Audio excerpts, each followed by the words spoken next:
Up in just 10 minutes. Thank you, Brittany.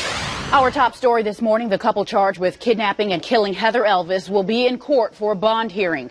No matter what the judge decides, a trial date has been set for May 11th, and a deadline for May 1st has been set for both sides to submit their witness lists.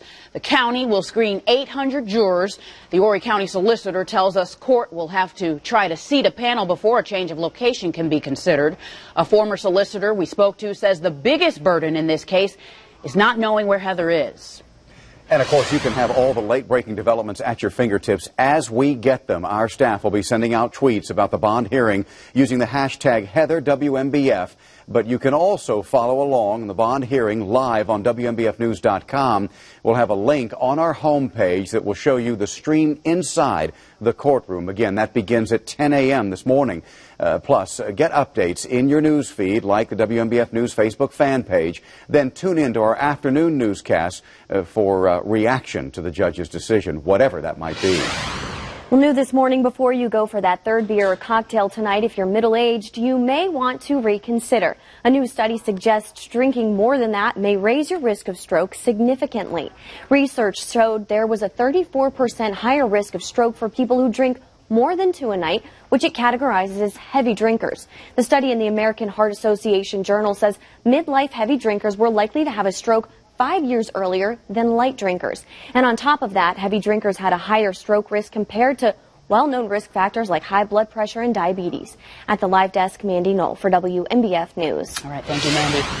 Parents know that taking a baby or child into the doctor and exam, it can be a real struggle. And if you have to sit still, you might want to try to avoid visit altogether. Yeah, but now there is some relief, I should say, at least, when it comes to eye exams with a piece of new technology. Grant Boxleitner gives us a closer look.